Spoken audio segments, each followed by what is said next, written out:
한 주간 동안 평안하셨습니까? 우리가 저번 주에는요, 오직 믿음으로 하나님을 알아가는, 경험하는 그 말씀을 선포되어졌습니다. 그리고 오늘은요, 두 번째로 믿음으로 그리스도를 알아가자라는 말씀으로 함께 나누고자 합니다. 오늘 우리가 읽은 베드로 후서는요, 베드로를 중심으로 하는 그 공동체가 쓴 서신이라고도 이렇게 표현을 합니다. 그래서 여기서는 분명히 밝히고 있는데 예수 그리스도의 종이며 사도인 시몬 베드로가 라고 이렇게 표현을 하고 있습니다. 그래서 여기서 쭉 나오면서 뭘 이야기하냐면 보배로운 믿음을 받은 자들에게 편지하노라 라고 이렇게 말씀하고 있습니다. 보배로운 믿음이라는 것을요, 하나님을 경험한 사람들, 하나님을 믿는 사람들을 통틀어서 이야기하고 있는 말씀이라고 할 수 있죠. 우리가 하나님을 믿음으로 경험한 사람들이라는 것을요, 우리 스스로 잘 알고 있고, 또 하나 믿음으로 내가 이 자리에 나와 있다는 것이요, 그 자체가 보배로운 믿음이라는 것을 오늘 베드로 후서는 밝히면서 출발합니다.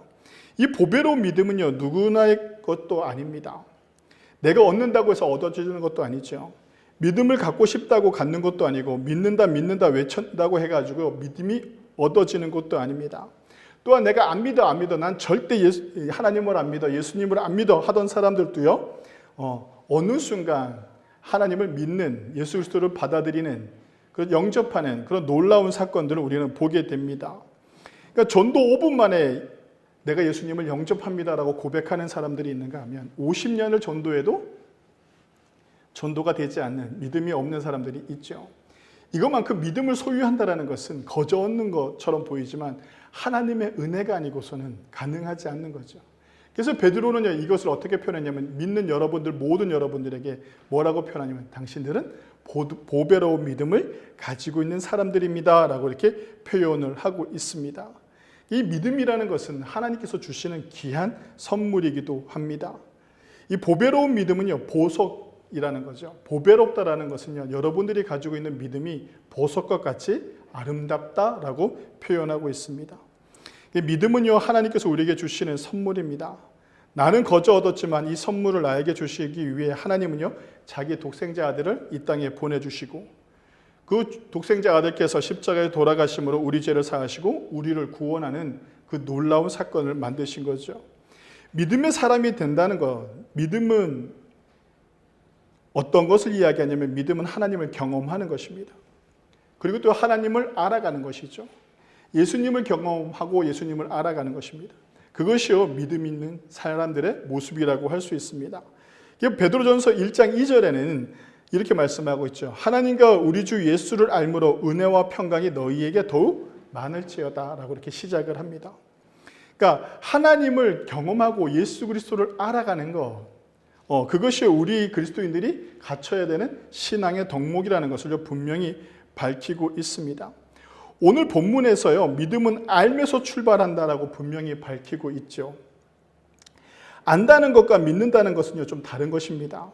내가요, 믿을 수 있어요. 믿고 난 이후에 우리는 어떻게 되느냐? 알아가야 됩니다. 알미라는 단어 히브리어는요, 야다라고 표현을 하는데, 이 야다는 어떤 개념이냐면 그냥 아는 것이 아니라 모든 것을 속속히들이 다 아는 상태를 이야기합니다.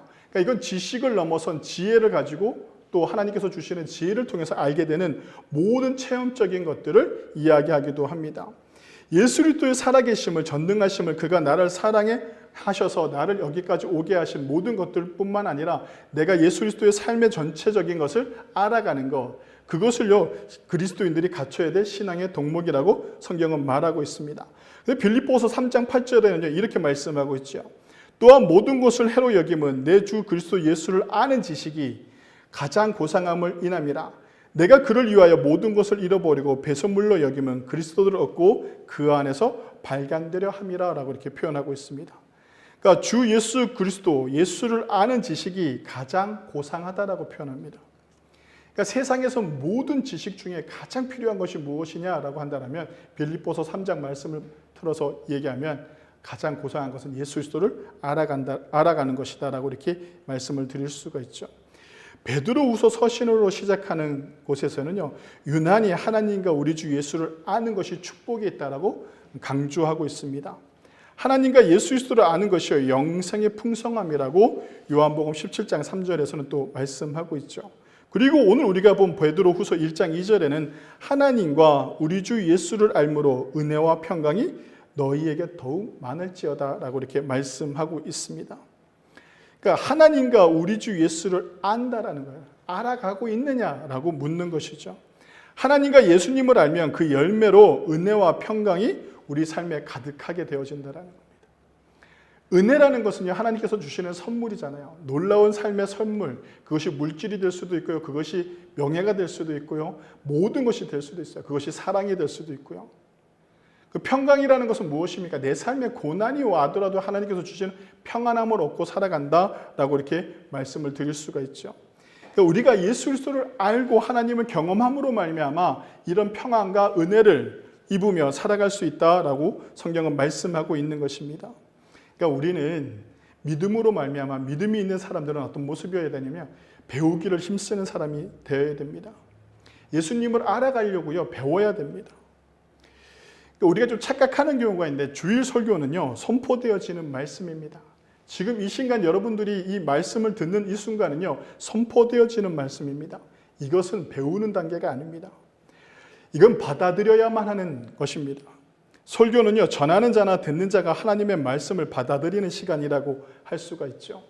이 설교를 준비하는 저도 이 말씀을 준비하는 가운데 무엇을 항상 고민하냐면 나도 이 또한 이것을 받아들일 수 있는 자세가 되어 있느냐라는, 왜 하나님께서 이런 말씀을 선포하게끔 하셨는가라는 것을 고민하게 되는 것이죠. 그리고요, 이 선포되는 말씀을 전할 때는요, 더욱더 나의 생각과 나의 판단을 배제하고 오로지 말씀을 전하는 것입니다.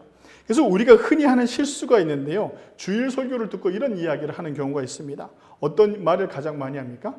예배가 끝나고 난 다음에 설교 말씀에 은혜 받았습니다 라고 이렇게 표현을 합니다. 되게 아름답고 좋은 말인데 어쩜 이 말은요, 무척이나 교만한 말이기도 하고 이기적인 말일 수도 있습니다. 선포되어지는 말씀은요, 나에게 좋아서 은혜를 받았다, 내가 듣기 좋아서 은혜를 받았다 라고 이렇게 이야기하는 문제가 아닙니다. 선포되는 말씀은요, 절대적 믿음을 가지고 받아들이고 그것을요, 실천하려고 노력하는 것이 선포되어지는 말씀을 듣는 것입니다. 그런데 혹 그 선포되어지는 말씀이 나를 괴롭게 하는 영적인 상태를 만든다라면, 오늘 내가 이 설교를 듣고 나는 너무 힘들어, 이 설교가, 이렇게 마음이 들기 시작했나라면요, 어떻게 해야 되냐면 묵상해야 돼요.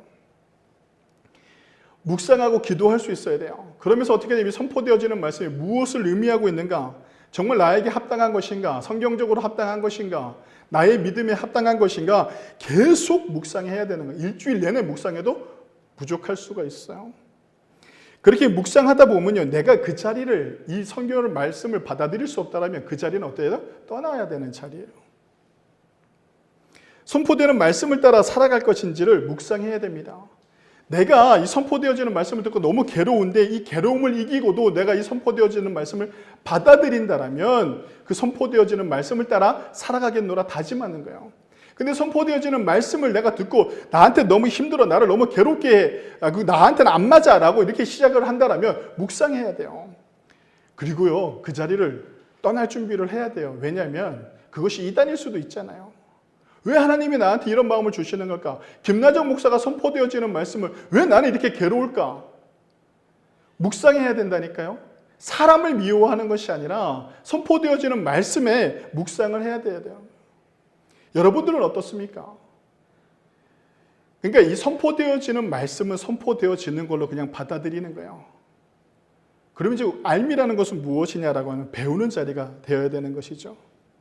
그러니까 우리가 착각하는데 나에게 좋은 말씀, 나에게 은혜가 되고 나를 위로해줬어, 오늘 설교 말씀이 나한테 되게 힘을 주셨네, 이래서 은혜스럽다라면 그것은 진정한 은혜가 아닐 수 있다는 겁니다. 여러분들을 위로하고 여러분들에게 좋은 말 해주는 것은요, 너무나도 많아요. 선포되어지는 말씀은요, 우리에게 항상 도전을 주는 거예요. 이 주일날 선포되어지는 말씀은요, 그 말씀을 듣고 내가 어떤 삶을 살겠노라 다짐하는 자리인 것이지, 배우는 자리, 판단하는 자리, 내 스스로 이것이 은혜다 아니다 판단하는 자리가 아니다라는 것을 우리 성도님들이 필히 아시기 바랍니다. 그래서요, 우리가 제대로 알지 못하면 선포되어지는 말씀이 어떤 의미로 선포되어지는지 이해하지 못해요. 그리고 오늘 본문을 목사님이 본문을 정해서 본문 말씀을 선포할 때 성경을 배우지 않고 알려고 노력하지 않으면 이것이 무엇을 의미하는지 깨닫지도 못해요. 그렇기 때문에 배우는 일은요, 그만큼 중요한 일이라고 할 수가 있습니다. 구약 성경 이사야 9장 16절에는 이렇게 말씀하고 있는데요. 백성을 인도하는 자가 그들을 미혹하니 인도를 받는 자들이 멸망을 당하는도다 라고 이렇게 표현을 합니다. 그러니까 이게 왜 얼마나 중요하냐면 앞에 서 있는 이 목회자가 여러분들은 아무것도 아닌 것 같은데 되게 중요해요. 지금 내가 여러분들을 바른 길로 인도하고 있는지, 미혹된 길로 인도하고 있는지 판단할 수 있어야 돼요. 어떻게? 저와 함께 말씀을 공부하면서 판단할 수 있어야 돼요. 선포되는 말씀이 어떤 말씀이라는 걸 깨달으려면요, 그 나머지 시간에 하나님 앞에 묵상하고 배우는 시간을 많이 가져야 됩니다. 제대로 배우고 알아야 주일 선포되는 말씀을 바로 받아들일 수 있게 됩니다. 미혹의 말들에 휘둘리는 성도가 되지 않기 위해서 먼저 배우기를 힘써야 합니다. 누구에게 배워야 되냐면 그 교회 목회자에게 배워야 합니다. 이상한 데 가서 이상한 유튜브 보면서 배우는 것이 아니라 자신이 속한 교회에 가서 배워야 됩니다. 이 부족한 김나정 목사한테 배워야 돼요. 왜냐면요, 제가 가르치는 이 성경을 받아들이고 또한 제가 이야기하는 목회의 방향성을 이해하고 또 제가 말하는 교회의 방향성을 이해하고 그 이해하는 가운데 알아가는 가운데 말씀으로 우리 교회를 어떻게 세워나갈 것인가 함께 나누고 삶을 나누고 이러면서요, 우리가 바로 배워야 돼요. 근데 그걸 배우지 않고요, 엉뚱한 데 가서 배워가지고 우리 목사님이 잘못됐어요 라고 하면 어떤 문제가 일어나는 겁니까? 교회에 분란을 일으키는 거예요. 예수님의 길을 따라 우리 교회가 지향하고 또한 내가 속한 교회 목회자의 목회 방향을 함께 알아가는 자리를 만들 수 있는 것이 어떤 자리냐면 배움의 자리라고 할 수 있습니다. 예수님을 바로 알게 되면요, 오늘 성경은요, 어떤 일들이 일어나는가라는 것을 분명히 말씀해 주고 있는데요. 베드로후서 1장 5절에서부터 7절 말씀입니다. 우리가 본 본문인데요. 그러므로 너희가 더욱 힘써 너희 믿음의 덕을, 덕의 지식을, 지식의 절제를, 절제의 인내를, 인내의 경건을, 경건의 형제 우애를, 형제 우애의 사랑을 더하라 라고 이렇게 말씀하고 있습니다. 하나님을 알고 예수님을 알면 알수록요, 믿음의, 덕의, 지식의, 인내의, 절제의, 경건의, 형제 우애의 사랑을 더 가지고 살아가는 삶의 모습을 보이게 되는 것이죠. 만약 하나님을 안다고 하면서 이런 성품들이 드러나지 않거나 자라지 않는다면요, 영적인 맹인이요, 제사함의 은혜를 망각한 자라고 오늘 우리가 본 본문에서 분명히 밝히고 있습니다. 반대로 제사함의 은혜를 깊이 마음에 두는 자는요, 영안이 열려지고 하나님을 알아가는 사람들이라고 이렇게 표현하고 있습니다. 예수님을 알기 위해서 힘쓰는 사람들은요, 3절에 또 이렇게 말씀하고 있습니다. 뭐라고 말씀하고 있냐면 그의 신기한 능력으로 생명과 경건에 속한 모든 것을 우리에게 주셨으니 이는 자기의 영광과 덕으로서 우리를 부르신 이를 알므로 말미암음이라 라고 이렇게 말씀하고 있습니다. 그러니까 신기한 능력이 나타나는데 이 신기한 능력을 가진 그리스도인들이 많아지는데 그것이 어떻게 많아지느냐라고 한다면 우리를 부르시고 우리로 하여금 어떻게 하냐면 알므로 통해서 그 신기한 능력을 부여하신다라고 이렇게 성경은 분명히 밝히고 있습니다. 우리를 부르신 이를 알므로요, 신기한 능력으로 하나님의 영광과 덕을 세우게 하신다라고 이렇게 베드로 후서는 말씀하고 있죠. 성도 여러분, 믿음은 선물입니다.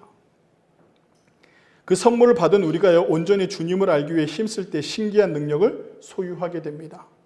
그 능력으로 하나님의 영광을 드러내며 나의 삶 속에 덕을 세우고 살아가는 삶을 살게 되는 것을 분명히 밝히고 있죠. 어떤 사람이 이렇게 얘기하는 사람들이 있어요. 목회자인데 혹여나 오해가 없기를 바라는데요, 그런 분들이 많아요. 목회자인데요, 신학교를 졸업하지 않았어요. 또 어떤 사람이 성경 공부를 가르친다고 해요. 근데 어디서 무엇을 배웠는지 몰라요. 그러면서 또 자기가 성경을 가르치는데 자기에게 능력이 있다, 신기한 능력이 있다라고 이렇게 하면서 사람들을 모으는 사람들이 있어요. 그리고 자기는 성령을 받았기 때문에 그 성령의 지혜로, 성령이 주시는 지식으로 나는 여러분들을 가르칩니다라고 이렇게 말하는 사람들이 있어요.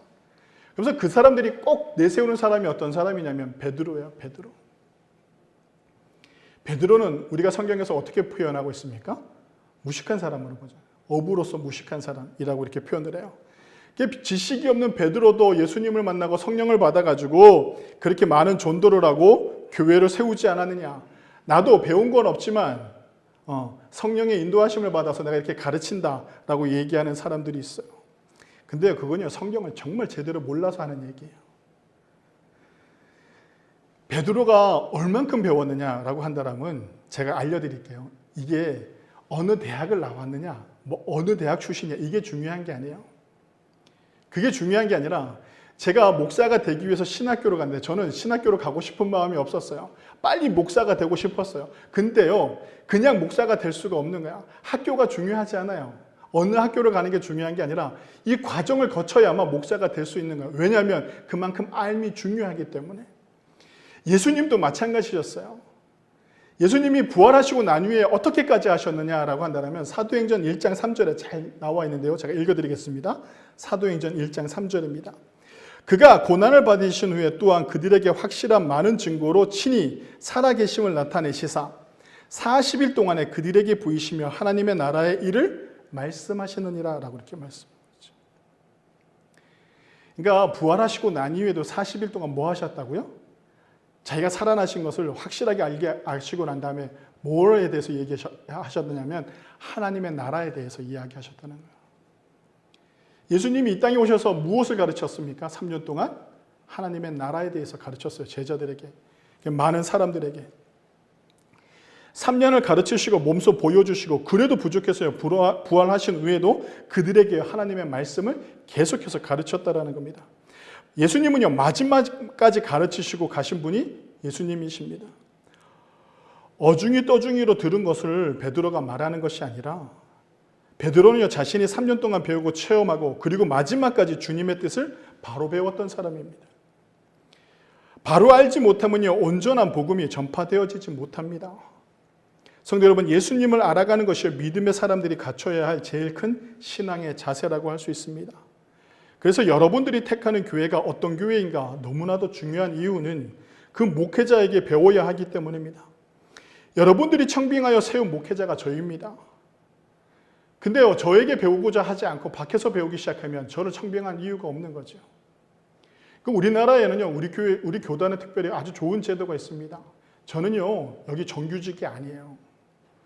3년마다 여러분들에게 재청빙에 대한 문제를 물어요.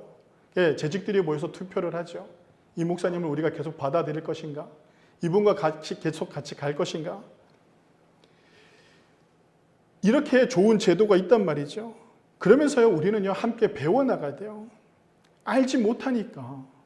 무엇을 이야기하고 있는지 알지 못하고 이해하지 못하니까요, 자꾸 분란이 일어나게 되는 거예요. 그리고요, 우리 교회는 새로 오시면 무조건 저한테 배워야 돼요. 왜냐하면 그분이 어떤 신앙관을 가지고 있고 어떻게 믿음을 만들고 있는지를 알아야 되기 때문이죠. 그리고 이 말씀을 배우면서 우리 교회가 지향하는 교회, 목회자가 지향하는 목회를 그분이 또 받아들일 수 있는 준비가 되어 있어야 돼요. 그리고 또 중요한 건 무엇이냐면 저와 함께 개인적인 성경 공부를 처음에 오셔서 하게 되면 그 사람이 이단인지 아닌지도 알 수가 있는 거예요. 우리가 이만큼 배우고 알아가는 자리가 중요한 자리라고 할 수 있습니다. 성도 여러분, 예수님을 알면요, 나를 온전히 세우기도 하지만 주님의 몸된 교회를 바로 세우는 일이라고도 할 수 있습니다. 우리는요, 기도하기 전에 먼저 배워야 됩니다. 무엇을 배워야 되며 어떻게 기도해야 합니까? 무엇을 기도해야 됩니까? 배워야 돼요. 예수님께서요, 너희는 이렇게 기도하라라고 가르치잖아요. 예수님조차도요, 제자들에게 기도를 가르쳐 주신다고요. 예수님조차도요, 제자들에게요, 3년 동안 계시면서 뭐라, 너희들이 어떻게 나가서 복음을 전해야 되는지도 가르쳐 주셨단 말이죠. 그걸 여러분들이 배워야 돼요. 알아야 된다는 것이죠. 바쁘고 힘든 일상 속에서 일주일에 단 1시간이라도 배우기를 힘쓰시는 우리 성도님들이 되시기를 바랍니다. 아니면 목회자를 만나는 시간이 어렵다면 집에서 혼자 공부하다가 이해가 되지 않거나 또한 이 성경이 어떤 주제를 가지고 있는지 목회자한테 묻고 알아가려고 노력해야 됩니다. 그렇게 알물 노력할 때 우리에게 나타나는 것이 무엇이냐면 신기한 능력, 은혜, 기적, 이 충만한 놀라운 성령의 능력들을 경험하게 되는 것이죠. 말씀은요, 오늘 성경에서 큰 약속과 신의 성품을 받게 된다라고도 또 말씀을 알려주고 있습니다. 지극히 큰 약속은 죄로 인해 죽을 수밖에 없는 우리로 영생을 사는 기쁨을 누리게 하셨습니다. 영생의 선물로요, 우리에게 주셨다라는 거죠. 이것은 신만이 가지고 있는 거예요. 하나님만이 가지고 있는 특별한 능력이 뭐냐면 영생을 사는 능력이에요. 근데 그것을 어떻게 했다고요? 우리에게 주셨다는 거죠. 그 영생에 동참하는 것이 우리는 그 무엇에 동참하는 겁니까? 신의 성품에 동참하는 삶이 되었다라는 겁니다. 신의 성품을 가진 우리가 이 땅에서 살아가는 동안 가져야 할 신앙의 삶은 어떤 삶인가라고 한다면 제가 다시 읽어드리겠습니다. 베드로후서 1장 5절에서부터 7절 말씀입니다. 그러므로 너희가 더욱 힘써 너희 믿음의 덕을, 덕의 지식을, 지식의 절제를, 절제의 인내를, 인내의 경건을, 경건의 형제우애를, 형제우애의 사랑을 더하라. 하나님을 알고 예수님을 알아가는 사람들에게 삶 속에서 나타나야 된 삶의 덕목을 아주 잘 말씀하고 있죠. 신성한 성품에 참여하는 자는요, 그리스도를 아는 것에 게으르지 않다라고 성경은 말씀하고 있습니다. 예수님을 알면 알수록요, 믿음, 덕, 지식, 절제, 인내, 경건, 형제의 우애, 하나님의 사랑이 삶 속에서 나타나게 되어 있습니다. 성도 여러분, 베드로의 변화는요, 많은 지식에서 나왔다라는 것을 꼭 기억하시기 바랍니다. 배우기를 힘써야 됩니다. 그래서 그리스도인들은요, 어딜 가나 배우기를 잘합니다. 왜? 예수님 자체가 제자들을 가르치시고 많은 사람들에게 말씀을 가르치고 배우는 일들이 교회에서 일어나는 거예요. 그래서 어떤 사회학자가 우리 대한민국을 연구하면서 한국 사회가 이렇게 빨리 성장할 수 있는 이유가 무엇이었을까라고 보는 결과 속에 가장 핵심이 무엇이었는지 아십니까? 학력이에요, 학력. 배움의 힘이 한 나라를 급속도로 성장시켰다라는 겁니다. 배움의 힘이 알미요 그만큼 중요한 거예요. 한 나라를 변화시키고 한 나라를 급속도로 성장시킬 수 있었던 것처럼 우리 교회가 좀 건강한 교회로 성장되어지기를 원한다면 배우기에 힘써야 됩니다. 성도 여러분, 가르침을 받는 것, 또한 배우는 일, 내가 배워서 누군가를 가르칠 수 있는 능력이 있어야 됩니다. 베드로가 오늘 전한 말씀은 1장 2절에 분명히 드러나고 있습니다. 하나님과 우리 주 예수를 알므로 은혜와 평강이 너희에게 더욱 많을지어다. 성도 여러분, 우리의 삶에 은혜와 평강이 넘치기를 원한다면요, 예수님을 알기를 위해 힘쓰시는 삶이 되시기를 바랍니다. 2024년 저와 여러분들이 함께 말씀을 통해 가르치고 배우고 깨닫고 알아가는 귀한 한 해가 되어지기를 바랍니다. 그래서 믿음의 덕을, 덕의 지식을, 지식의 절제를, 절제의 인내를, 인내의 경건을, 경건의 형제우애를, 형제우애의 사랑을 더하며 살아가는 그런 교회, 그런 삶의 자리를 만들어내는 저와 여러분들이 되시기를 간절히 축원합니다. 성도 여러분, 예수님을 믿음으로 알아가는 2024년이 되어지시기를 간절히 부탁드립니다. 오늘 말씀을 마치기 전에 꼭 이 말씀을 읽고 마치고자 합니다. 주님께서 이 시간 우리에게 주시는 말씀인데요, 이 말씀 읽어드리겠습니다. 에베소서 1장 17절에서부터 19절 말씀입니다. 집에 가서도요 꼭 묵상하시는 시간이 되시기를 바랍니다. 에베소서 1장 17절에서부터 19절입니다. 우리 주 예수 그리스도의 하나님, 영광의 아버지께서 지혜와 계시의 영을 너희에게 주사 하나님을 알게 하시고 너희 마음의 눈을 밝히사 그의 부르심의 소망이 무엇이며 성도 안에서 그 기업의 영광의 풍성함이 무엇이며 그의 힘의 위력으로 역사하심을 따라 믿는 우리에게 베푸신 능력의 지극히 크심이 어떠한 것을 너희로 알게 하시기를 구하노라. 이 선포가 주님의 마음이라는 것을 꼭 잊지 마시고 믿음으로 예수님을 알아가기를 힘쓰시는 저와 여러분들이 되시길 주님의 이름으로 간절히 축원합니다. 기도하시겠습니다.